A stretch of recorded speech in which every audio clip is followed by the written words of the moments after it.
les plus jeunes qui est off, c'est férié, puis moi, je travaille. Je comprends pas. J'en comprends pas.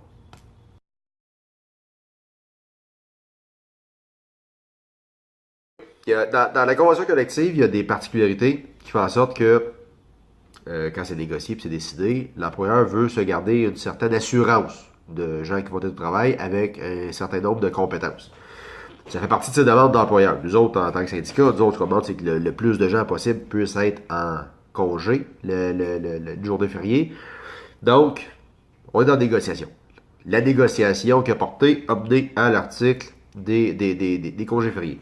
Donc, encore une fois, ceux qui n'ont pas leur petit livre, vous pouvez le demander à votre gestionnaire. Ils ont été livrés. Les congés fériés se situent à l'article 18. L'article 18, ça peut paraître compliqué, mais ce l'est pas vraiment. Le 1er juillet, tout le monde est cédulé, peu importe la journée de la semaine. Samedi, dimanche, lundi, mardi, mercredi. Là, c'est là qu'on entend les premiers permanents en plein chialer, dire Calice, moi, c'est marqué que je fais jamais de dimanche. C'est vrai. Mais là, c'est aussi marqué que tu fais tous les 1er juillet. Fait que là, on est dans le genre de dualité. Là, ça pourrait être bien écrit que tous travaillent le 1er juillet, ce qui est écrit là. Mais en même temps, pendant ce temps-là, j'ai aussi un article de convention collective qui me dit que je travaille pas les dimanches, puis là, ben là, le 1er juillet, cette année, c'est dimanche. C'est lequel des deux qui gagne? Là, le problème qu'on a, c'est que c'est écrit que tu travailles le 1er. Peu importe la journée qui est, c'est écrit que tu le rentres. Ça vient donc violer ta convention collective, mais ça reste que c'est écrit que tu le rentres. Donc, ceux qui veulent que votre horaire soit respecté, ben, il faut juste ajouter dans la convention collective que le 1er juillet, les horaires prévus selon l'article 16 doivent être aussi respectés. Mais là, pour l'instant, c'est pas là. Vous pourrez négocier ça en 2022 si c'est un article vraiment important pour vous. Donc, vous pourrez le faire. Mais là, on s'entend, on est dans une interprétation personnelle. Vous pourrez aller où ce que vous voulez avec ça. On vient au HMP régulier autre que le 1er juillet.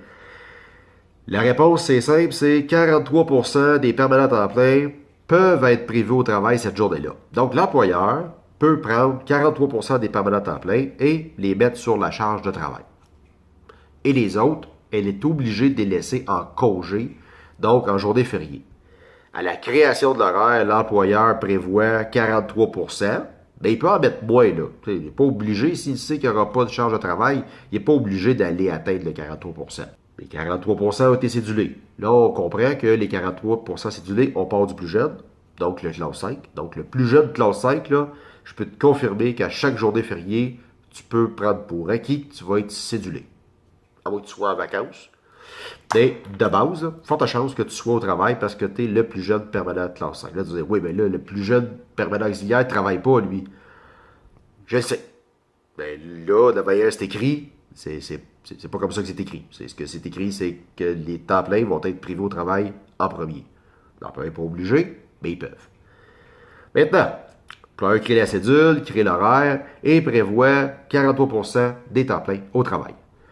Au travers de ça, il y a des gens qui se portent volontaires, donc des plus vieux permanents temps plein, qui décident de se porter volontaires dans leur journée, pour le jour des fériés.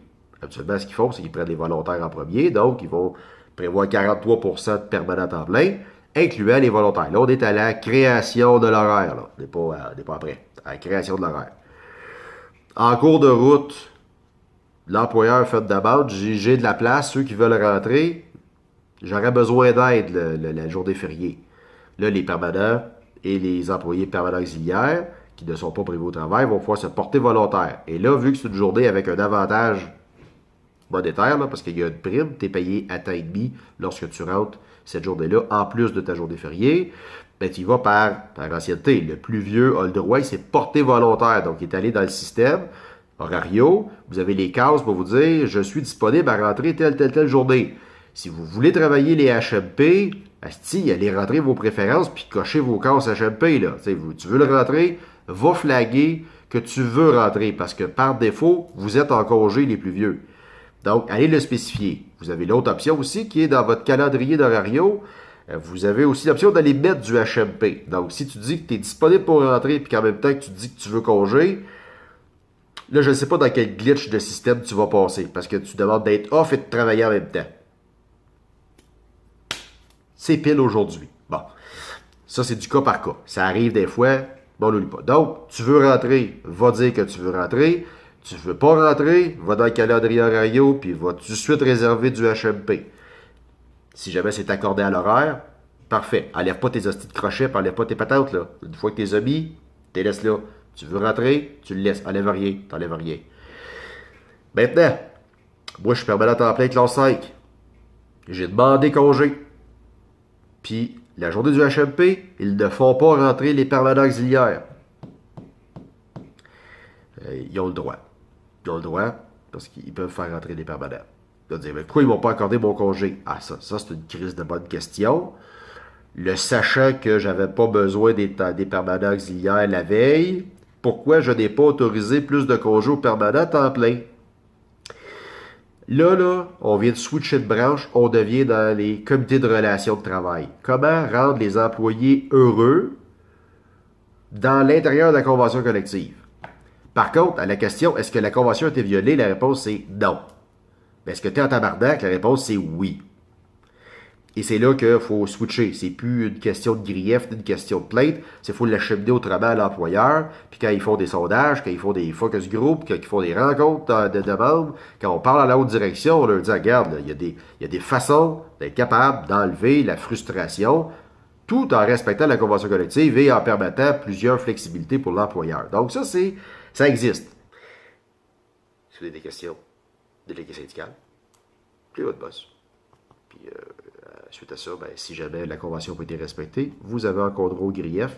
On se rappelle, quand tu as ta date de fait, l'événement s'est produit, tu as 45 jours calendrier pour déposer ton grief, pour signifier ton insatisfaction et la présumée violation de ta convention collective. Bonne journée.